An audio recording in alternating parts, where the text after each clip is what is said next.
Okay, this video is brought to you by the lovely people over at Squarespace who are helping me to continue offering free content and advice. So if you just want to show off your artwork online or start a new business venture, then you can make it with Squarespace. Okay, so we're still on the run up to Christmas and I thought I wanted to do another snow scene, keep it kind of festive. So if you're familiar with my other tutorials, you know that I do provide the color codes. So if you're using this app, which is Procreate on the iPad, and within Procreate, you have the choice of creating your own color palettes in this section. But the color codes that I'm going to provide in the description are the codes that you need to put in here. So all you need to do is just copy the codes that I provided down in the description, type it in here, press enter. It should give you the color up here. Then you just need to piece together your own palette in this area. In terms of brushes, I'm just going to be using a range of different airbrush, mainly because I tried to create the effect, the texture. You can choose your own different brushes if you want to use shortcuts or you want to create a certain effect. I find that the textures are useful in some cases, but when you're actually wanting to draw most of it by hand yourself, for me personally, I do like to use the airbrush. I will be using quite a few layers. So on the first layer that I've got, I'm going to select the first color. I'm actually going to go to this end of the color range here. I've got some colors that are going to be for the very far distant sky, but also a very far distant sort of range of trees as well. The first color I've got here is a very pale blue. You can see as soon as I click on the colors, it kind of selects the different ranges. Now I've looked at various different photos and I've pieced together some of the kind of colours that I want to use for this palette. I may not use all of them. I'm not quite sure to what extent I'm going to use each of these colours, but it's definitely the kind of colour range that I'm planning to use. Now this pale blue is not really going to be something that you see too much in the background, but I do want just maybe a hint of it in the top area of the image. So I'm just going to try and focus some of the light into the center area around maybe here-ish. In fact, in that case, I've already done it too broad. So I'm just going to, using the transform tool up here, I'm just going to condense that down so it takes up less of the canvas. If you're not sure how to use Procreate, then I'm going to put a card up in the top corner now that is going to show you how to use the whole app and all its different features. So if you're really not familiar with how to use the app, first of all, it might be worthwhile checking that out and then come back and do the tutorial itself. But if you are familiar with it, then you should have no problems following along with this. Okay, so I'm going to restrict that just to the top section. And then I've got different color ranges here. I'm going to maybe use a warmer color and I'm just going to turn the opacity down and maybe start to introduce this in this area. Again, these colors are not going to be very visible at all across the piece. It's going to be very, very much obscured by the tree lines. The trees are going to be fairly dense, but whenever there's just a glimmer, just a bit of light peeking through, then I want to make sure it has at least some color value and isn't completely dead white. Now I do have a strong white here and I can maybe place that into this kind of center area where I'm planning to put the lightest section. I'm just doing that for my own understanding of the image really. Again, some of this is going to poke through, but not a vast amount. Perhaps the only colour that's really going to jump out at this point is this use of grey. Now I will actually change my brush for this. In fact, I'm going to use a new layer completely and I'm going to go to a medium brush. So I've not got it on full opacity and I've not got a big brush. And now I'm deciding on a horizon line here. So maybe I'll put it somewhere kind of around here. Again, much of this is going to be obscured and I'm just going to start piecing in something of a background in here. Much of this is going to be completely hidden, so I'm not too bothered about it really. But I want to make sure across the horizon line there's something visible through the trees. Maybe some thin trunks of trees get thinner as they go up.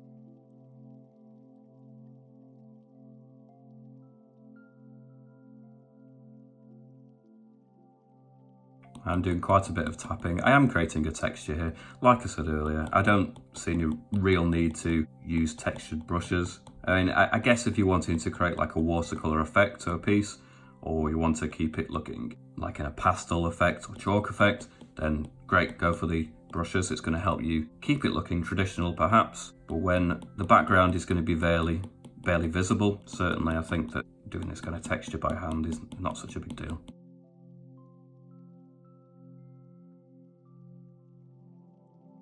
The only point at which I'm probably concerned about adding texture really is along the top edge. I just want some broken shapes there.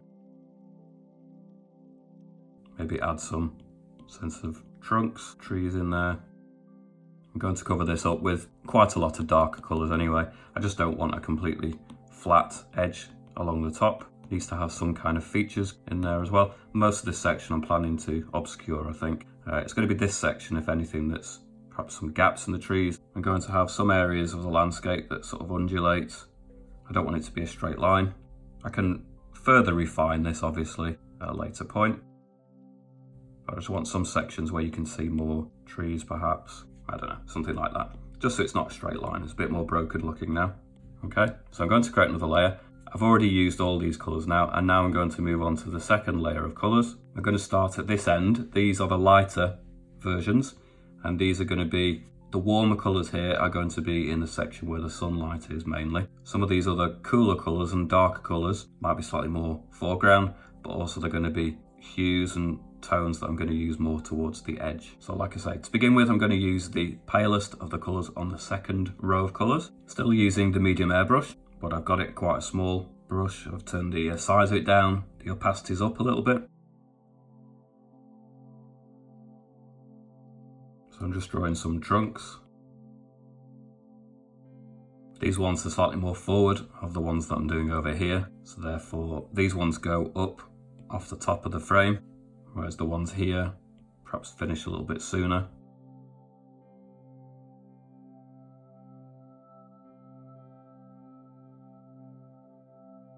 I'm trying to make sure that the trees don't all grow completely straight up. Some of them are going to be leaning. You can start having some branches coming off, obviously. I'm not going to worry at all about some of the finer branches. I'm just creating an overall effect, so I will get a sense of foliage by using textures, but there's only going to be really a few branches that stick out, not many. And when I get up into this section now, I can start just piecing in some texture. Again, the opacity is quite low. These are still going to be quite distant, so I'm not worried about these too much. They're probably not, again, going to be very visible compared to the more foreground, or if they are visible, then they're going to be less in focus, as it were, or less of the focal points. So I'm just doing it in bunches of texture. If you wanted to do this on a completely separate layer, that might be useful, if I show you that.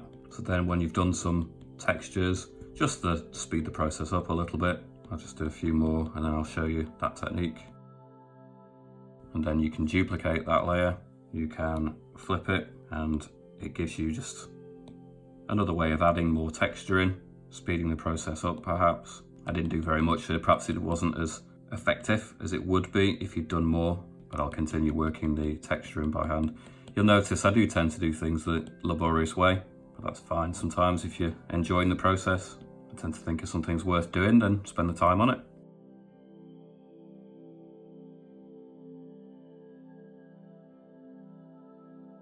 I'm reluctant to start adding anything too strong in this area because this is where the sun's going to be, but I do want some suggestion of things in this area. But even by not overlapping the sun, letting it break up the form of a trunk, you're already going to start exaggerating the effect that there's a strong light source here that's going to be interrupting the tone of your tree trunks. So you get so far and then it just sort of disappears into the sunlight and then it carries on beyond. I think I'm going to start adding a darker tone. I'm going to go along to a darker tone here, and perhaps I can go over some of the trees that I've already got. If I wanted to bring one or two of them a bit further forward, I could do that. It might not be appropriate to start adding too many trees at this point if you've gone a bit overboard with the number of tree trunks. So maybe you just want to take a select few and bring them forward a little bit. Again, that's going to be a little bit broader at the base. If this is a more foreground tree, it's more likely to go off the top of the frame, and obviously it's going to be thicker.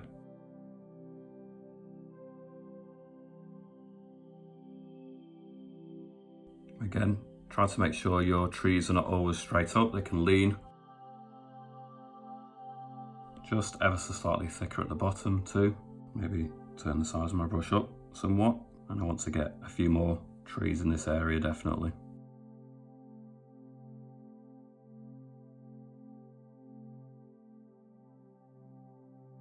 Again, some branches coming off of these trees, but yet again, you don't need to go overboard with this. Just get a suggestion of some branches coming off in places. because as you'll see now, I'm going to start adding some texture in to represent the kind of canopy of the trees anyway, or the foliage. It could be a mixture of leaves with snow hanging on there. So you're going to get a slightly denser, more bigger blobs hanging onto the trees perhaps. So I'm just clustering these forms, these textures around, certainly higher up anyway, around where the branches might be. So you're going to get some fine branches that connect all of these together. Maybe they're too fine to be very visible in the scene. You're going to see obviously the big branches, but maybe these smaller branches are just not very visible. So I'm trying to create quite dense areas of the leaves. You're going to get some gaps that show areas through, which is why it was important to get the colour in the background right. Because if you're going to have gaps and you're going to see these things, then you need to make sure that what you see through those gaps kind of makes sense. I'm going to create another layer and I'm going to move along to this colour here. It's a slightly darker, slightly cooler colour than the colours I've used so far. And I'm going to start placing in some more tree trunks just to create a sense that we're getting nearer and nearer, but also further away from the actual light area, which is where the sun's going to be. So again, these trees can quite happily go off the top of the frame. You probably won't, or you'll see less of the canopy of these particular trees because they're going to be nearer to, they're going to be taller, or you're not going to see the top because it's going to be off the top of the picture.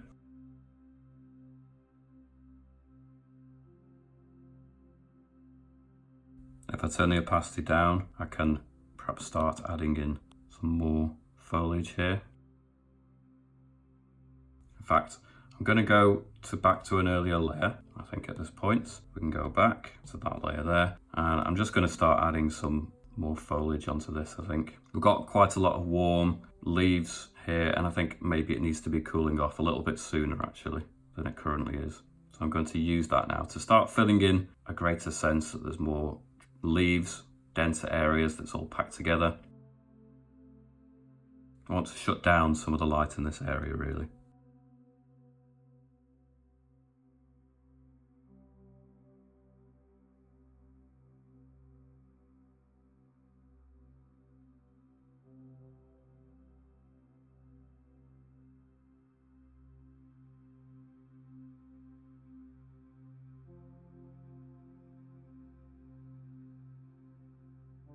Okay, I'll work on another layer above the rest. I can come back to this. I'm going to move to one of the darker colours here on the spectrum. It's not quite the darkest of the grey blues, but it's pretty dark compared to the other things that I've used. And I want to start really making a feature of one or two of these trees. I want them to stand out in front of some of the others.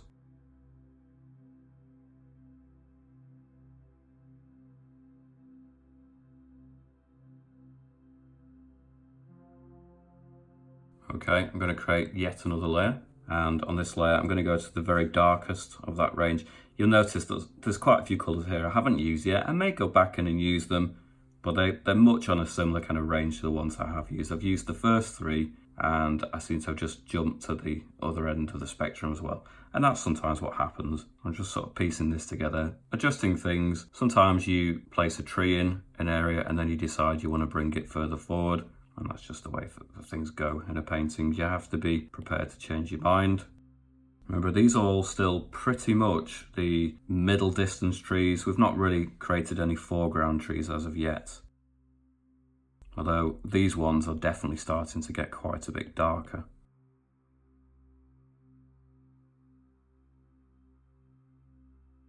Okay, I think it's about time that I start bringing in some of the major forms, the major trees to the scene. I've got a range of really dark tones here that I'm going to start using for those. I'll start with the lightest one.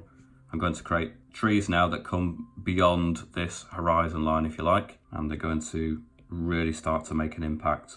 I'm still sticking with the medium airbrush, but I'm going to be creating trees now that are a little bit thicker, quite significantly darker.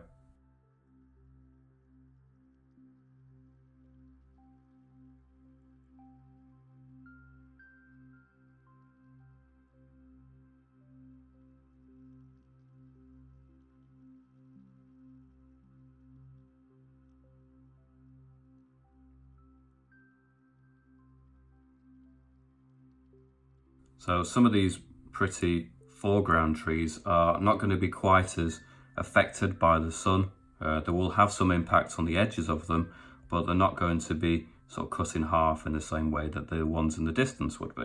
And I was trying to decide on a nice arrangement of trees. This is the point at which, I mean, you could copy them exactly as I've done them, or you can come up with your own collection of trunks. I think I'd like a really close to tree here to just sort of interfere with the scene. In fact, I'm going to move this layer somewhat. I'm going to condense them this way, because that's the beauty of using layers, is that you can interfere, you can move any of the things you've already done.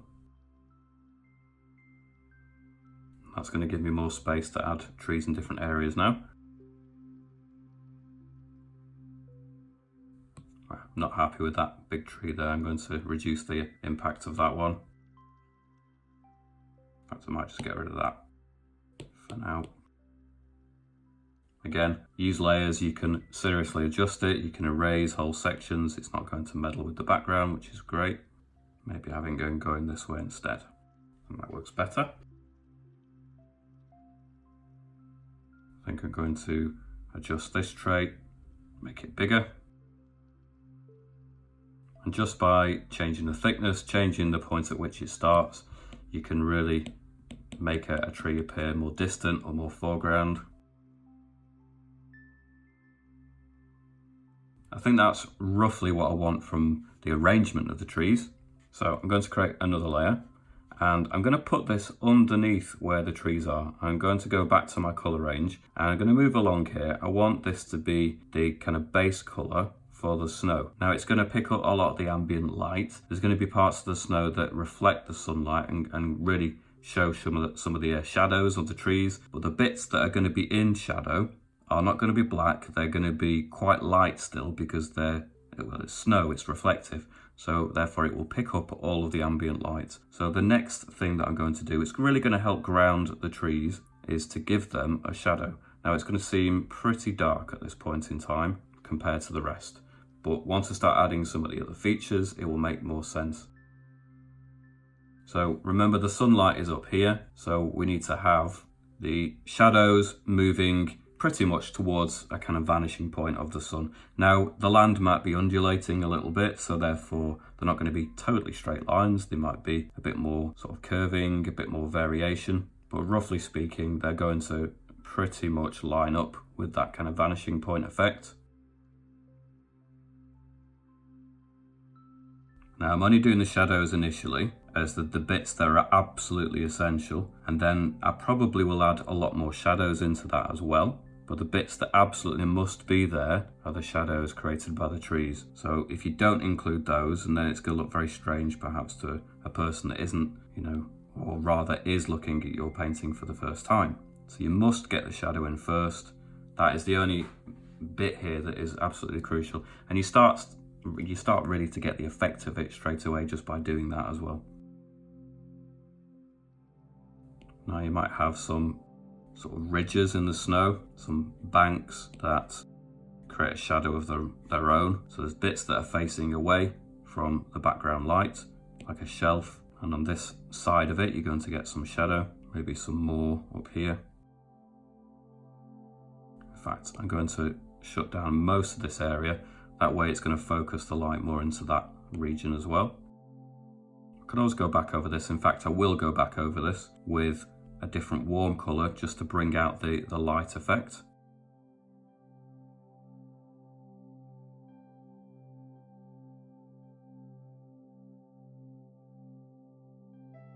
Maybe there's a whole bank here which pretty much casts a shadow of its own.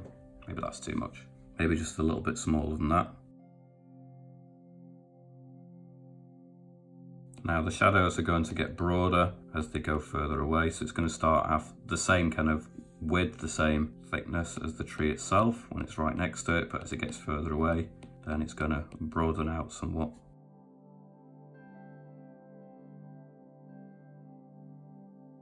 I'm going to turn the opacity down, maybe just fill in all of that area. Get rid of the white. The white is too white. Let's get rid of that.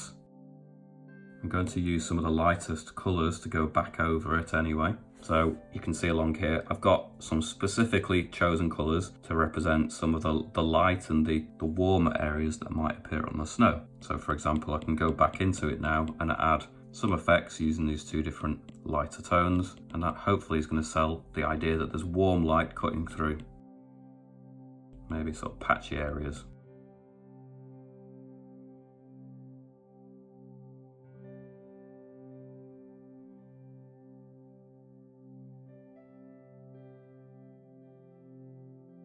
So as well as concentrating on the effects coming out, perhaps you need effects going sideways as well. So you need to bear in mind the overall effect, but maybe create some textures that also cut across, just like we did with the darker shades. Maybe within the sections here, you need some shapes and forms that cut across.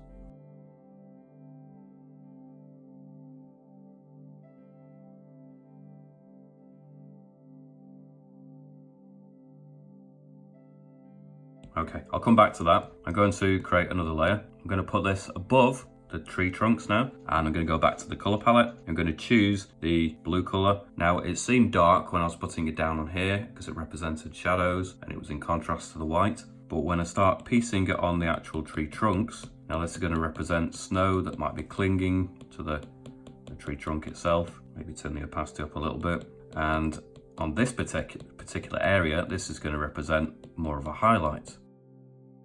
Again, snow is very reflective, so although the sun isn't shining directly on this section, it's going to pick up the ambient light of the area.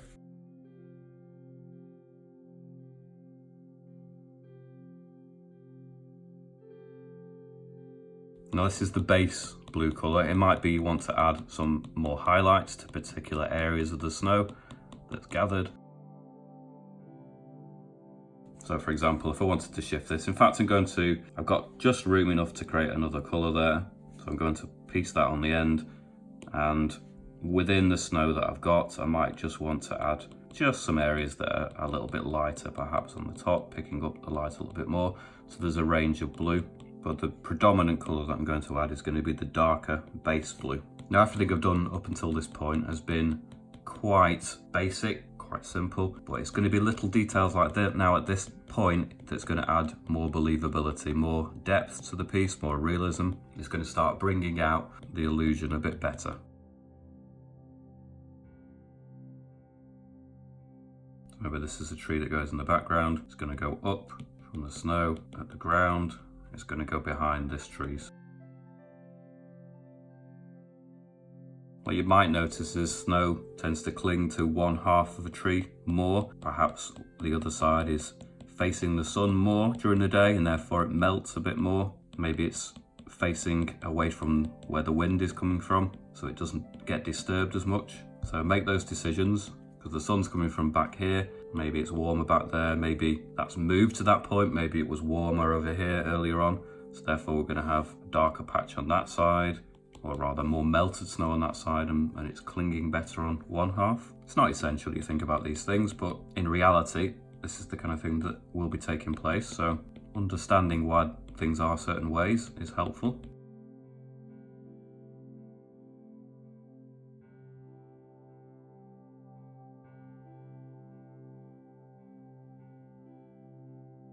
Now, at this point at the bottom here, where the blue from the shadow or the ground then just sort of merges with the snow on the tree, it's really going to help place these trees in the location. It's at this point where they suddenly start to work together and it just becomes more believable. The trees or the tree trunks don't suddenly look out of place. They look like they belong there now.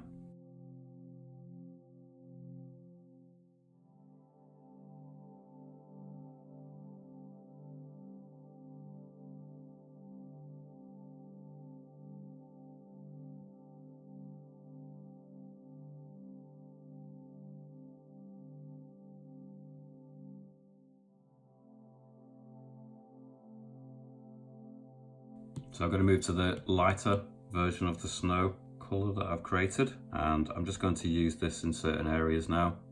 Just use it sparingly though. Maybe the bits that are slightly further up, higher up, are nearer the light source, and maybe they pick up on it slightly more, but again, don't overdo it.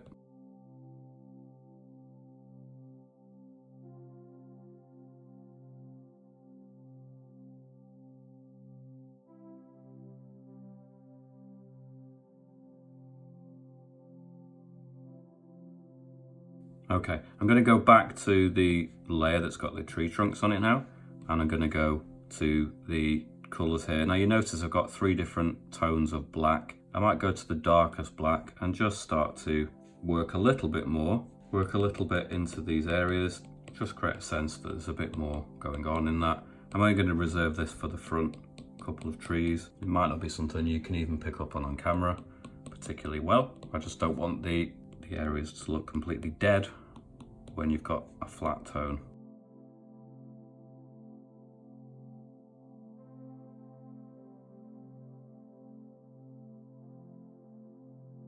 And because it's under the layer that has the snow, doesn't matter, you can't interfere with the snow effect you've already created.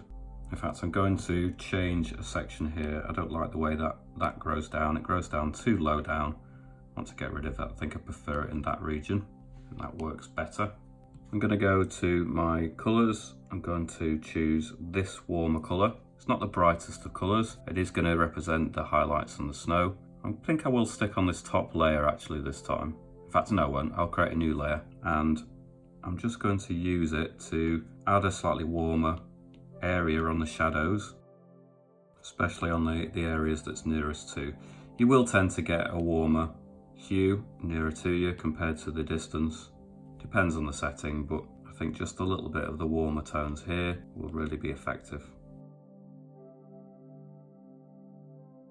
Again, I can use it as a way of picking out some of the texture in the snow as well.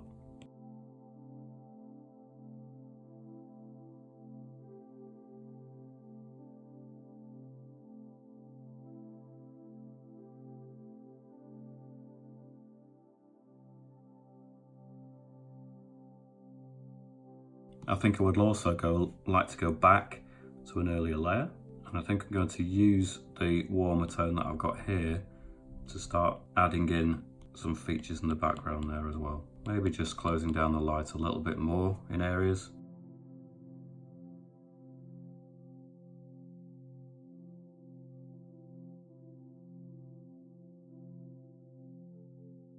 I think I want to use it to add some more texture up here. Close up this area of the canopy. One thing to remember about layers and different stages of painting, it's never too late to go back and change an earlier layer. It's on layers for a reason, not so you ignore it and leave it behind and never go back to it, but just so it's separate and you know how to go back without interfering with the things that you've moved on to. So it really enables you to go back and address something that's fundamental to the picture, like the very far distance. You can really affect it, really change it, but it doesn't interfere with anything you've done afterward, which is great. It's a huge advantage of working digitally that you can do that. Now, some people seem to have a strange idea about digital artwork, as if it's cheating somehow. I've heard this said plenty of times.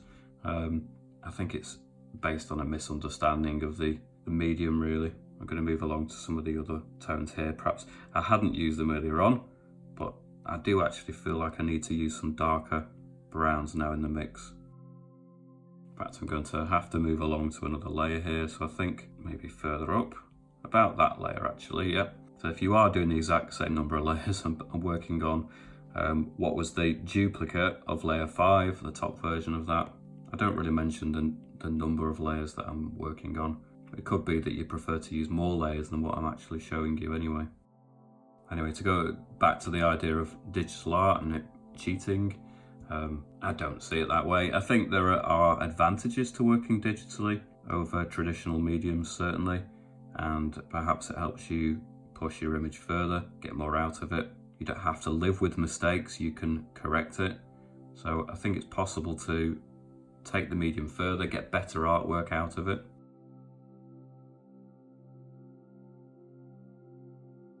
But I don't think really you can get away from the fact that you need to have skills, and the medium itself doesn't do the work for you. You still have to use your skills to interact with it, and therefore I don't think it's a cheat.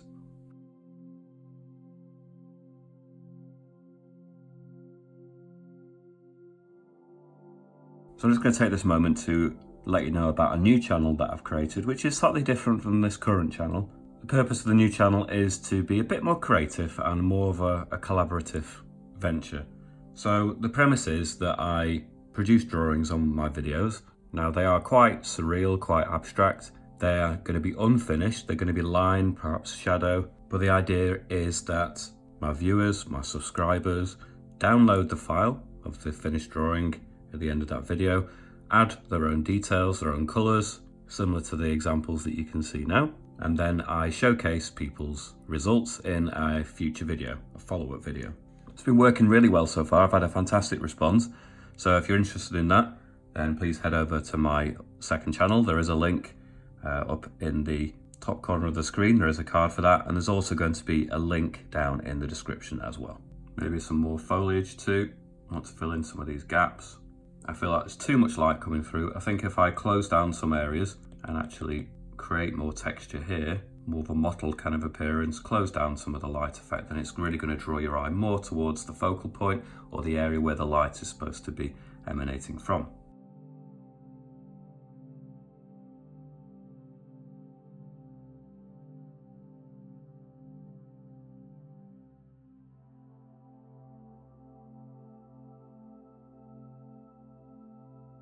So it is important to add some branches that are coming off the main tree. You don't need to go overboard with it, but you will see some branches coming off. I think just doing a few is really going to help the illusion.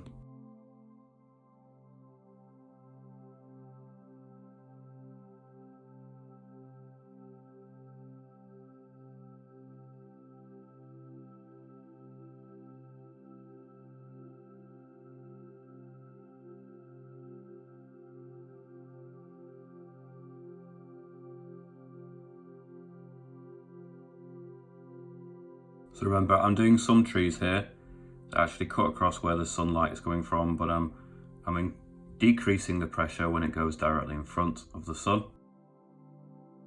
So that's going to sell the illusion. It's going to help create the effect that the sun is so bright that it's actually interrupting the tone, the darkness of the actual tree itself.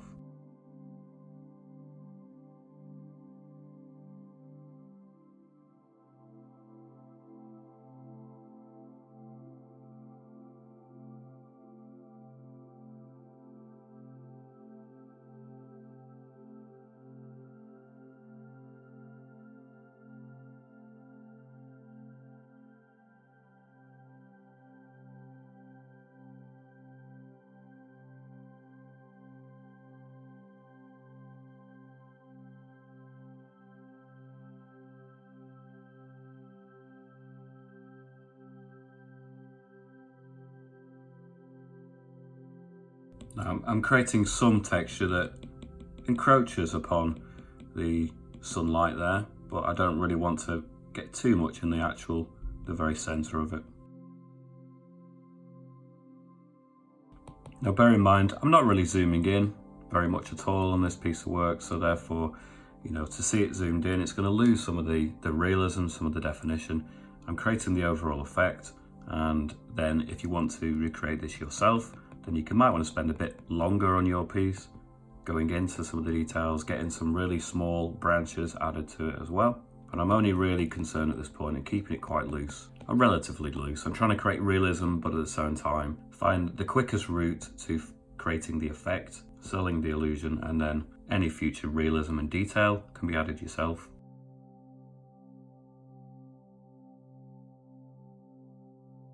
Okay, so I'm going to move to another layer. I'm just going through my layers now, trying to find a slightly closer layer. I think this one will do, layer 9. I'm going to move again to a darker colour. Probably going to go for this grey here. So it's like a dark bluey grey. It's not quite the darkest, but it's still darker than some of the other shapes. I'm going to adjust with one or two of these trees. Now this seems quite a relatively foreground tree, so it is going to have to be a little bit darker in tone, just to make it jump forward a little bit more from the trees that are behind it, or meant to be behind it.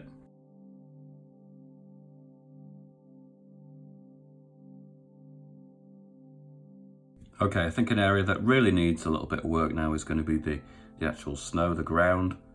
I feel that because I've sharpened up some more of the trees, the shadows need to be fixed because some of the gaps are not quite right, some of the shadows are missing. So I'm going to have to go over those areas, fix those up. So I've got largely the the ground colours here. I've got these for the trees and these for the snow. So I'm going to go for my base blue colour, and I'm going to go into, in fact I need to go to an upper layer now again. I'm going to go on the top layer now, and I'm just going to start placing in some of the shadows that I know should be there. Now, something about the shadows when they get further away is that they're perhaps going to lose their sharpness on the edge. So maybe you can make the shadows as they go further away slightly more blurred along the edges. They start to sort of break up a little bit. So by turning the opacity of the brush down, going over the edges of some of the distant parts of the shadow. Say for example, this shadow is quite sharp along the edge here, but when it gets further along, you might just want to soften the edge of it so it's not got a hard edge.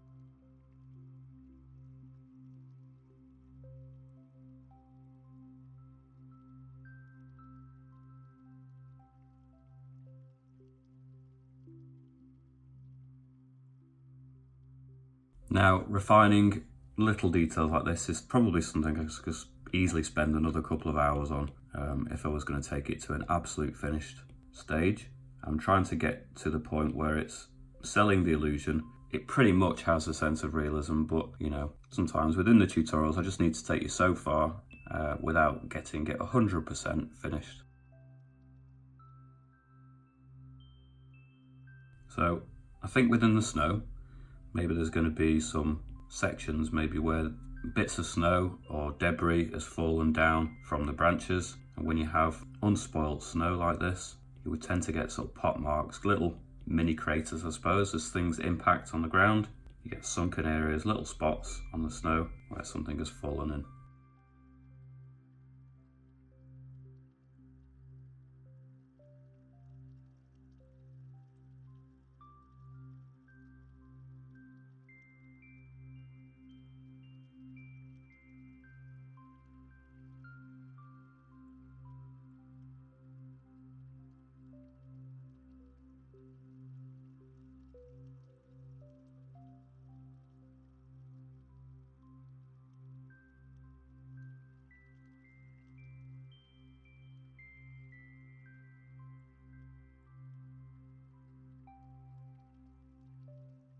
You might also have some little twigs and branches that stick out of the snow.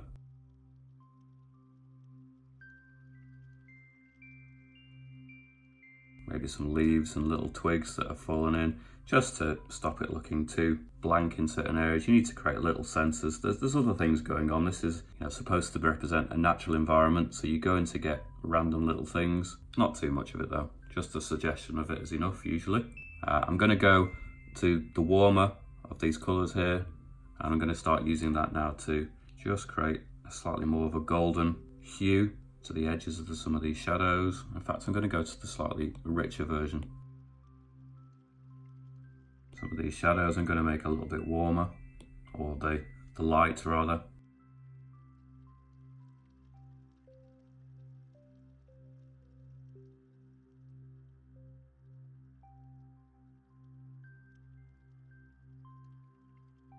Perhaps as the light gets closer to the viewer, we get a sense that the light is warmer.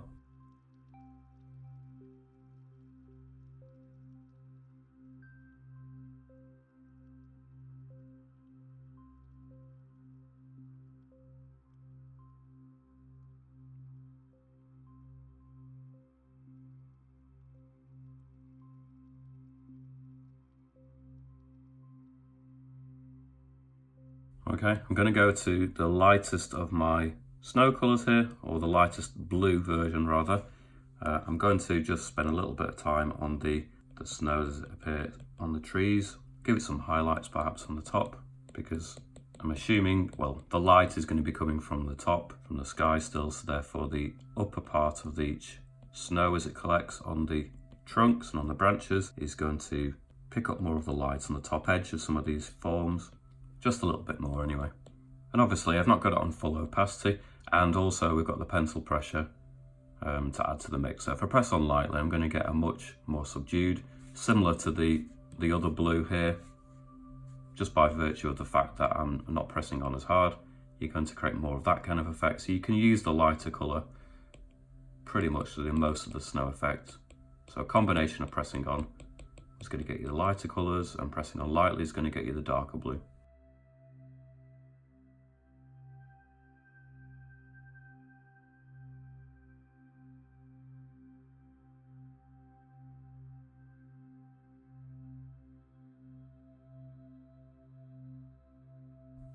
So I'm adding some smaller blobs that become separated from the bigger ones.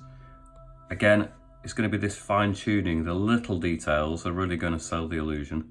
So don't just stick to the bigger shapes, the bigger blobs. You need to work with a narrower brush, get some fine details in there. It will improve the overall look of your piece.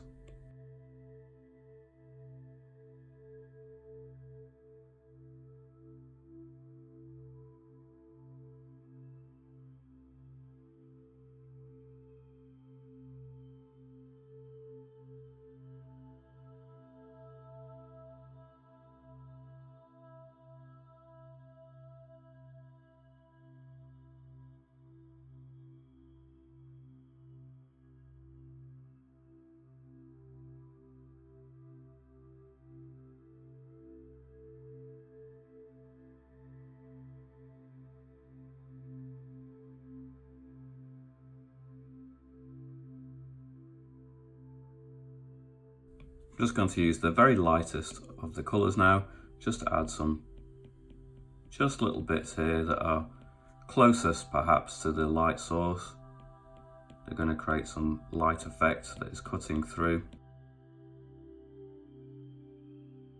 After all, if the snow is directly underneath where the sun is supposedly coming from, then it's going to reflect it the most.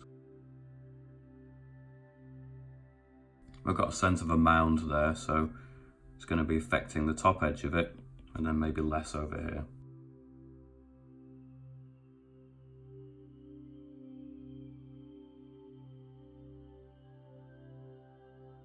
Just as I'm starting to finish up this piece, I'd like to say a massive thank you to those people that have been supporting me over at my Patreon page over the last year and the last, well, couple of years really. It's made a massive difference in terms of motivating me to continue working like this, producing tutorials. Their encouragement, their assistance has just been completely crucial really for keeping me motivated, and I just want to say a massive thank you to the people that have been supporting me.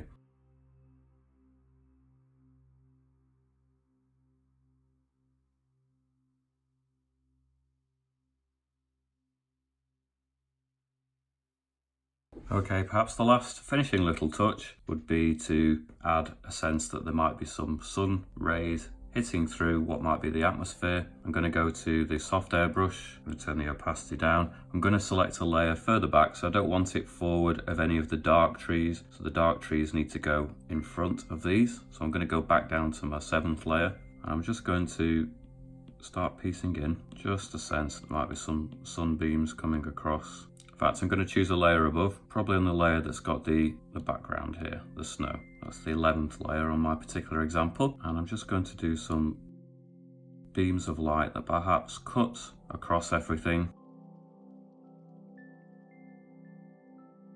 Just a little bit like that. Remember, this is the focal point, so it's going to move outwards from there. Just going to have it cutting across a little bit. Not too much. Might go back to the warm colours now, pick the warmest of the two colours, perhaps just that, mix that in with it as well.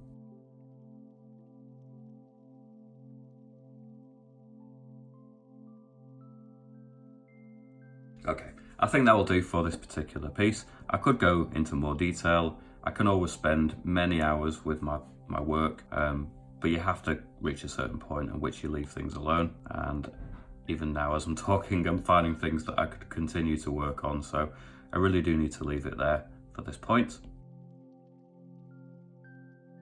Make sure to subscribe if you want to catch more content like this. Okay, as I mentioned earlier, this video is brought to you by Squarespace. I wasn't going to get involved in sponsorships from any companies or any organisations that I didn't feel were relevant to my subscribers, but as an artist, as a creative person, then having a website that gives you a way of showcasing your work and potentially selling it is going to be really, really important. So I've been looking really with great interest over at Squarespace because I'm due for a refresh, and everything I've seen over there so far looks really pretty awesome. Designer templates, loads of choices. So I think whatever your style, whatever your creative kind of vision, there's going to be something that suits your work and shows it off really well. You can just sort of log in, you don't need to install anything, so no patches or upgrades ever required. 24/7 award-winning customer service. For some of you, if you want to sell your artwork or whatever it is you want to sell, then you can create online stores there as well. So if you want to head over to Squarespace for a free trial, and when you're ready to go and launch, you can go to the link that's down in the description and you can save 10% off your first purchase. Okay, hope you've enjoyed this week's video. I shall catch you back here very soon.